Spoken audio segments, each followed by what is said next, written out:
You know, usually when you sit down to solve a jigsaw puzzle, you have the box sitting right there on the table. Right, yeah. You know exactly what the final picture is supposed to look like. Exactly. You just like find the corner pieces, sort them out by color, and systematically work your way into the center. It's a very structured, predictable process. And Yeah. you have all the data points right in front of you. But then you step onto the internal medicine ward, and suddenly someone hands you a pile of puzzle pieces. And half of them are missing. Yeah, half of them belong to a different puzzle entirely. The box is nowhere to be found. And the picture on the pieces actually changes depending on what time of day you look at them. It is honestly the ultimate test of diagnostic reasoning. You're working with this incomplete, constantly shifting physiological information. And navigating that ambiguity is really what separates a good student from a great clinician. Absolutely. And that is exactly what we are getting into today. Welcome to the deep dive. Our mission today is to explore the core principles of internal medicine. Think of this as like an audio companion specifically designed for those of you out there who are medical students, young professionals, or just, self-taught learners trying to master the art of the diagnosis. We are synthesizing these foundational concepts that bridge basic science and real-world clinical practice, and we've got some great source material today. Yeah, we're pulling from the NMS Medicine 7th edition. And what's unique is we are drawing on perspectives forged by chief and senior residents. Right, the physicians who are actually in the trenches making these calls on the wards every single day. Which is huge. What I really love about approaching medicine from that resident level perspective is the underlying philosophy of it all. Which is that learning the basic science facts, the memorization of the Krebs cycle or anatomical structures, that's only the very first step. Yeah, the true art of internal medicine is developing that deductive reasoning. It's the ability to synthesize hundreds of isolated facts into a comprehensive, actionable plan for the patient sitting right in front of you. Right. Because before we can even begin to treat, say, a failing heart or a struggling lung, we have to understand the conceptual framework the physician uses to approach care. And a massive part of that framework is preventing the disease before the patient ever realizes they're sick. Exactly. Which brings us to the actual role of the internist. And there are like a few different paths here. Yeah, you have your general internists who act as the absolute backbone of the healthcare system. They're providing comprehensive longitudinal primary care over decades. They are the ones spotting those really subtle trends over a 10-year span. Then you have hospitalists. They're also general internists, but they exclusively coordinate acute inpatient care. Right. They manage the severe, life-threatening illnesses in real time, and then they coordinate those highly complex transitions back to that primary care provider. And of course, you have the subspecialists. And those range wildly, don't they? Oh, yeah. You have highly cognitive fields like infectious disease, where you're basically a microscopic detective tracking down obscure pathogens. Down to the heavily procedural fields like gastroenterology or invasive cardiology. But regardless of the specific path, a major focus for all of them is screening. But screening isn't just a free-for-all, is it? I mean, the World Health Organization actually has incredibly strict rules for when we are allowed to screen a population for a disease. It is a critical concept to grasp, especially when you're building out your clinical mindset. The WHO dictates that a screening test must possess very specific statistical properties. Okay, so what's the first one? First is sensitivity. The test must have a high probability of detecting the disease if the patient actually has it. So you can't have a screening test that misses a massive portion of the sick population. It has to cast a wide enough net. Right. But if the net is too wide, you run into the second rule, specificity. Specificity means the test must yield negative results in patients who are genuinely healthy. It has to effectively filter out the noise. Makes sense. Alongside that, it must have adequate positive and negative predictive values. Meaning, if the test is positive, how likely is it that the patient truly has the disease given the prevalence in that specific population? Exactly. And finally, there's a very practical human criterion, which is acceptability. The test just has to be accessible, and the side effects or discomfort must be tolerable. We see these guidelines applied perfectly with things like mammograms for breast cancer in women over 40, right? Yeah. Or pap smears for cervical cancer. Yeah, and colon cancer screening, using fecal occult blood tests or colonoscopies, plus DECA scans to check for osteoporosis in older women.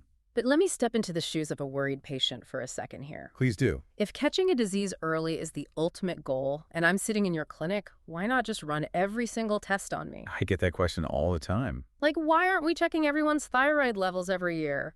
Or running a CRP, a C-reactive protein test to check for hidden inflammation? If the lab is drawing my blood anyway, just check everything. It is a really common trap, and frankly, a very common pressure that young physicians face from patients. But clinical guidelines, specifically the USPSTF, advise that there is insufficient evidence to recommend screening the general population for things like thyroid disease, glaucoma, or those non-traditional cardiac markers like CRP or homocysteine. But what is the actual harm? I mean, if it comes back normal, I get peace of mind. If it comes back high, we caught something early, it feels like a win-win to me. The harm lies in the cascade of interventions. Overscreening violates those core WHO principles. Yeah, so. Well, when you run tests without strong evidence or in an area of low disease prevalence, you inevitably generate false positives. Okay. Let's say we run a nonspecific tumor marker on you and it comes back slightly elevated. Now you have severe anxiety. Yeah, I'd be freaking out. Right. And to figure out why it's elevated, we order a CT scan exposing you to radiation. The CT finds a benign cyst. But we don't know it's benign yet. Exactly. So we biopsy it. Oh. During the biopsy, you get an infection or a bleed. We have now caused actual physical harm and massive systemic financial cost chasing a ghost for disease you never had. Okay, wow, that makes perfect sense. The deductive reasoning of an internist really requires fiercely protecting the patient from unnecessary intervention. We have to filter out the noise and only hunt for data when it will actively change our management plan. When we apply this precise evidence-based reasoning to the body's most critical pump, the cardiovascular system, we see these principles in action immediately.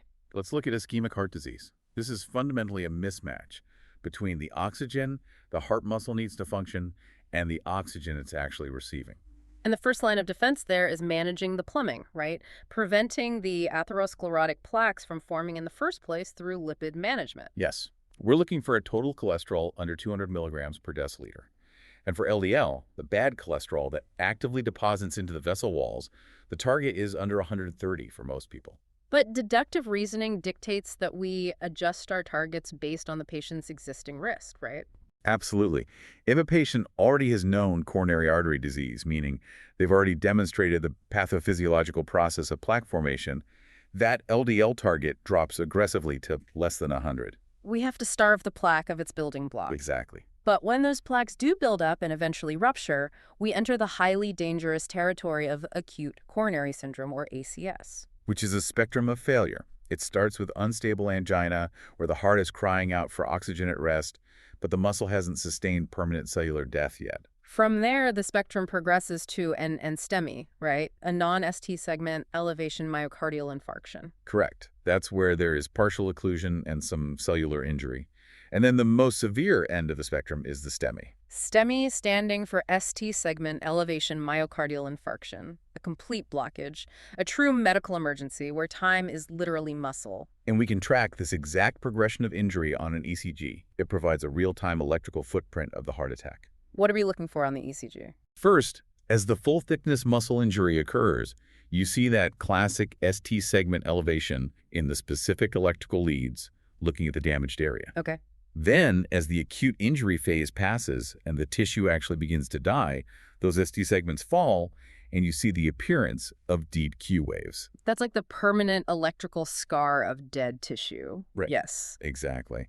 Finally, the T waves, which represent the repolarization or resetting of the ventricles, become inverted. It's just incredible that a few stickers on the chest can tell you exactly which coronary artery is blocked and how long it's been blocked for. It really is. But speaking of the heart's mechanics, there is a concept in the text that always trips people up because it feels completely counterintuitive. It's regarding how we use beta blockers. Oh, yeah. Beta blockers are foundational in internal medicine. They bind to beta-adrenergic receptors and block the effects of epinephrine and norepinephrine. Basically slowing the heart rate down and reducing the force of contraction, Right. which makes total sense for ischemic heart disease. If the heart is starving for oxygen because of a blocked artery, you give a beta blocker to slow it down. Reducing its workload and its oxygen demand. Exactly. But they are also a primary treatment for hypertrophic cardiomyopathy. They are. But let's think about the mechanics of hypertrophic cardiomyopathy for a second. The muscle of the left ventricle, Specifically, the septum dividing the left and right sides becomes massively thickened Yes, it grows inward. and literally obstructs the exit tract, blocking the flow of blood out of the heart and into the aorta. That's right. So if a pump is already struggling and its exit pipe is physically blocked by thick muscle, why on earth would we give a beta blocker to slow the pump down? It seems wrong, doesn't it? Yeah. Doesn't a struggling, obstructed pump need to work faster and squeeze harder to force the fluid past the blockage? It's a brilliant question, and it perfectly illustrates why understanding the underlying pathophysiology is so much more powerful than just memorizing a list of drugs. So what's the secret? The key here is understanding the dynamic nature of that obstruction. It is not a fixed, calcified pipe. It is moving muscle. Dynamic meaning the severity of the blockage actually changes depending on the phase of the heartbeat. Exactly. When you administer a beta blocker, you slow the heart rate down. By slowing the overall rate, you dramatically increase the duration of diastole. Diastole being the relaxation phase of the heartbeat. Yes. You are giving the left ventricle much more time to fill with blood from the lungs. Okay, so a slower heart means a longer filling time. It's like leaving the faucet on longer to fill a water balloon. That's a great analogy. And because it fills with a much larger volume of blood, the physical chamber of the ventricle expands. Right. That massive volume of blood actually pushes those thickened, obstructing walls apart. The blood itself acts as a physical wedge to hold the exit tract open. Oh, wow. So by letting it fill more, the heart stretches out, pulling that bulky septum away from the exit. Precisely. Yeah. And there is a second fluid dynamic principle at play, too. What's that? Well, because beta blockers also reduce the vigor, or the squeezing force, of the contraction, the velocity of the blood flowing out is slower. Okay. In physics, a slower velocity of fluid moving through a narrow space actually reduces the pressure gradient that would normally suck those walls together. Oh. So you use the blood volume to wedge the door open, you reduce the suction force trying to close it, and you simultaneously drop the oxygen demand of the heart. It is a masterpiece of physiological efficiency. It's a complete paradox until you understand the plumbing. The slower and less forcefully it beats, the more blood actually successfully escapes. Exactly. But the mechanical plumbing is only half the story. The internist also has to manage the electrical wiring. Let's talk about some high-yield arrhythmias. Right, specifically third-degree heart block. This is a severe electrical failure at the AV node. Break that down for us. In a normal heart, the SA node fires in the atria. The signal travels down to the AV node, which pauses it briefly, and then sends it into the ventricles to trigger a coordinated pump. But in third-degree block, there's a complete dissociation. Absolutely no electrical impulses from the atria are allowed to conduct down to the ventricles. So the top chambers and the bottom chambers are completely ignoring each other. They're just beating to entirely different drummers. And because the ventricles aren't receiving their marching orders from above, they are forced to rely on their own spontaneous intrinsic backup pacemakers. And those are slow, right? Incredibly slow.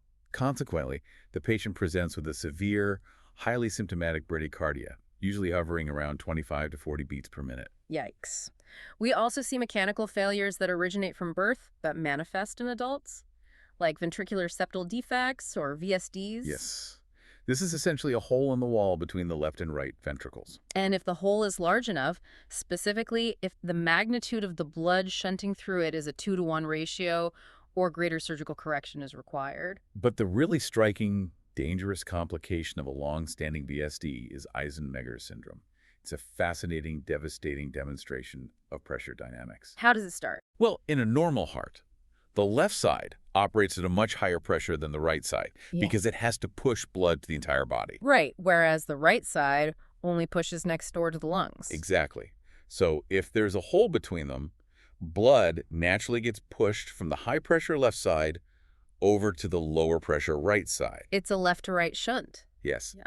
The problem is, over years and decades, the right ventricle and the lungs are receiving entirely too much blood at entirely too high of a pressure. And they have to protect themselves somehow. Right. To protect themselves, the pulmonary arteries thicken and constrict. This creates severe pulmonary hypertension. Okay.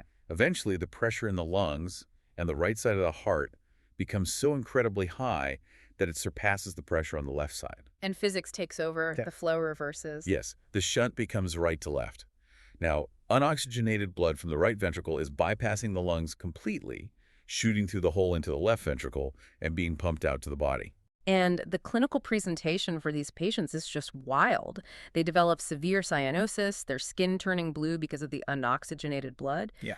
But they also present with exertional chest pain angina, even though their coronary arteries might be completely pristine and free of plaque. Which forces the internist to ask, why do they have angina if their arteries are wide open? Right. It's a twofold problem. First, the right ventricular wall is under massive stress and has hypertrophy trying to pump against that pulmonary pressure. So its baseline oxygen demand is huge. Exactly. Second, the blood feeding the heart muscle is poorly oxygenated due to that right-to-left shunt. The heart muscle simply starves for oxygen during exercise, causing the angina. Which is the perfect clinical bridge for our discussion, honestly. A pump is only as good as the oxygen it pushes. Very true. When that right-sided heart failure and pulmonary hypertension sets in, we are forced to look at the lungs.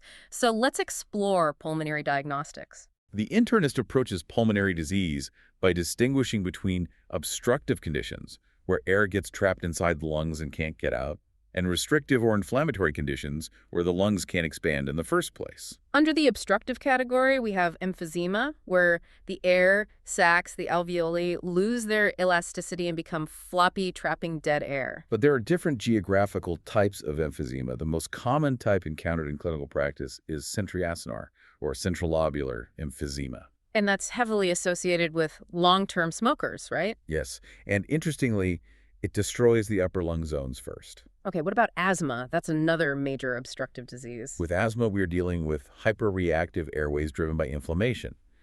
And a fascinating approach to asthma management, particularly in the pediatric population, is the use of mast cell stabilizers. Drugs like nitocromel and cromolyn sodium, how exactly do those work? They are brilliant because they operate proactively rather than reactively. Interesting. When an asthmatic encounters a trigger, their mast cells degranulate. They burst open, releasing histamine and other inflammatory mediators that cause the airway's smooth muscle to violently constrict. And the stabilizers stop that? Yes. Mast cell stabilizers literally reinforce the cell membrane of the mast cells in eosinophils. They prevent that degranulation from happening in the first place, stopping the inflammatory cascade before it fully ignites. Speaking of pediatric pulmonary conditions, cystic fibrosis is like a masterclass in how a microscopic genetic error causes macroscopic systemic failure. It really is. CF is linked to a recessive genetic abnormality on the long arm of chromosome 7. Right. The mutation affects a specific membrane transport protein called the CFTR, the cystic fibrosis transmembrane conductance regulator. Quite a mouthful. Yeah. And while there are hundreds of documented mutations, about 70% of patients have one specific error. The delta F508 mutation, right, which is a deletion of a single amino acid phenylalanine at position 508. Exactly. Okay, let's use an analogy to understand how a single missing amino acid destroys the lungs. Go for it. Imagine the CFTR protein is a highly specialized border guard stationed at the cellular membrane of your airways, sweat glands, and pancreas. Okay. His only job is to open a gate to let chloride ions pass through. The delta F508 mutation is like a massive manufacturing defect in that specific guard's uniform. Right. Because his uniform is deformed, the cellular quality control system destroys him before he even reaches his post. That is exactly what happens. The protein misfolds and is degraded. And because the guard isn't there, the chloride gate stays permanently shut. Chloride ions get trapped inside the cell. And here's where the osmotic gradient takes over. Because chloride is negatively charged, it holds on to sodium, which is positively charged. Yeah. So sodium is trapped inside the cell too, and the cardinal rule of cellular biology is water follows sodium. Because the salt is trapped inside the tissue, the water stays inside the tissue. It refuses to move out into the airway. Leaving the airway dry. Exactly. The airway surface liquid becomes completely depleted. The normal, thin mucus that usually sweeps away bacteria turns into thick, dehydrated concrete. The clinical consequences of that concrete mucus are just devastating. I mean, the patients face severe salt depletion in their sweat, especially in warmer climates. Right. They require massive nutritional and pancreatic enzyme supplementation because that same thick mucus physically blocks the pancreatic ducts, preventing digestive enzymes from reaching the gut. They essentially starve even if they are eating. And of course, they need vigorous infection control because that thick mucus in the lungs is a perfect, immovable breeding ground for bacteria like Pseudomonas. It all connects back to the internist's mindset. Deductive reasoning relies heavily on tracing these underlying molecular mechanisms up to the macroscopic symptoms. But a diagnosis isn't only made by imagining what is happening deep inside the body. No, not at all. Often, internal systemic failures manifest right on the surface. We have to look at the skin, and we have to test the neurological wiring. Let's start with dermatology. An internist doesn't just look at a rash and guess. They observe systematically. First, you have to establish the visual morphology of the primary lesion. Morphology is your visual data collection, right? Yes. You note the exact number of lesions. You look at their spatial relationship. Are they clustered together like herpes vesicles or widely disseminated? And crucially, their shape. Right. Are they annular, meaning ring-shaped like a fungal infection? Are they linear, following a scratch? Or are they serpiginous, winding in a snake-like trail? Which immediately triggers the thought of a migrating parasite, ew. Yeah, exactly. Once you have the visual morphology, you move to palpation. You literally touch the lesion to determine its texture, its consistency, and how deep into the dermal layers it penetrates. Right. But moving from rashes to malignancies, the geography of where a lesion is located completely changes the game. That really does. If you spot a basal cell carcinoma, the most common skin cancer on someone's arm, it's one thing. But if it's located in the medial canthus of the eye, right near the tear duct, it is considered particularly dangerous. Why does the geography of the face matter so much? Because in oncology, location dictates behavior. The central face, specifically around the eyes, nose, and lips, is formed in utero by various tissues coming together and fusing. Okay. These embryological fusion planes remain as microscopic highways of least resistance. Oh, so the cancer cells just follow the paths already carved out during fetal development. Precisely. A basal cell carcinoma at the medial canthus can dive deep into those fusion planes, tracking along tissues and invading the orbit of the eye or the skull base. Wow, making them incredibly difficult to eradicate surgically. Exactly. It perfectly illustrates how simply identifying the cancer cell type isn't enough. The anatomical context alters the prognosis and how aggressively you must treat it. It's all about context. And speaking of context, let's look at the nervous system.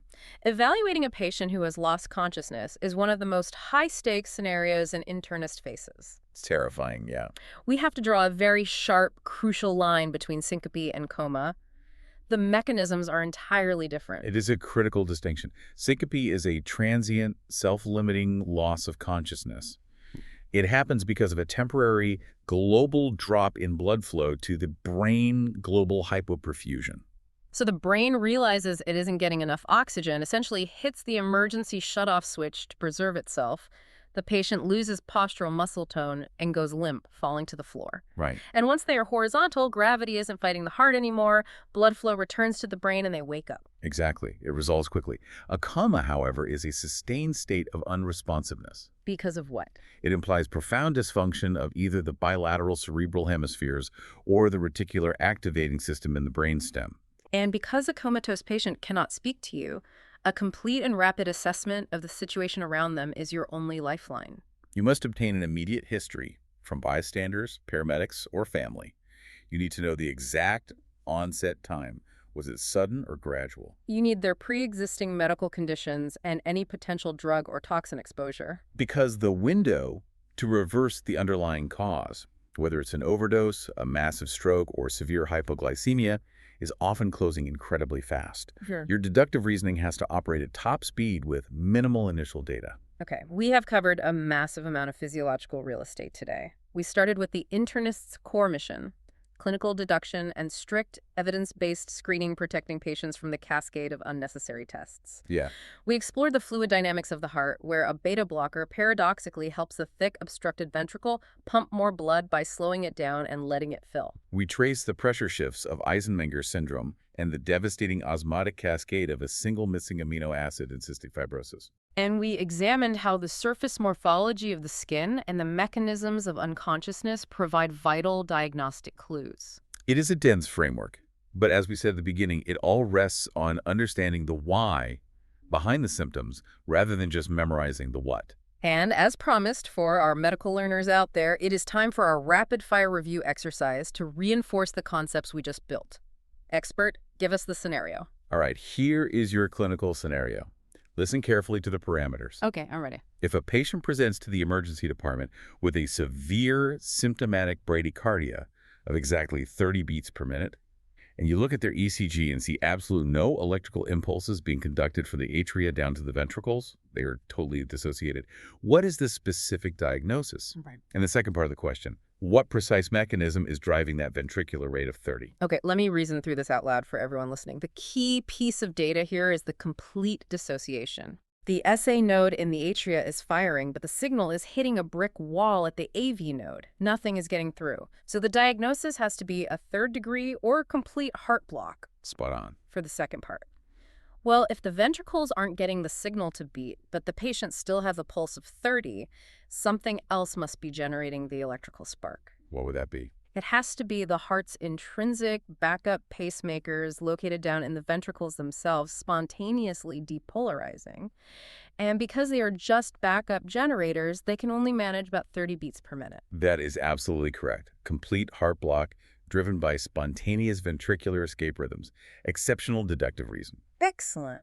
As we wrap up this deep dive, I want to leave you with a final thought to ponder as you step back onto the wards or into your studies. Give it to us. We spent a significant amount of time today discussing the paradox of beta blockers in hypertrophic cardiomyopathy, how they actively help a failing, thickened heart function better by forcing it to slow down and decreasing its vigorous squeezing. Right. Consider how this underlying principle of less is more might apply to other physiological systems or clinical interventions you encounter. When might forcing a failing organ or a failing patient to work harder actually be the exact wrong thing to do? The true art of internal medicine is not just knowing which drug will stimulate the body, but having the wisdom to know when to step back, reduce the demand, and let the body rest.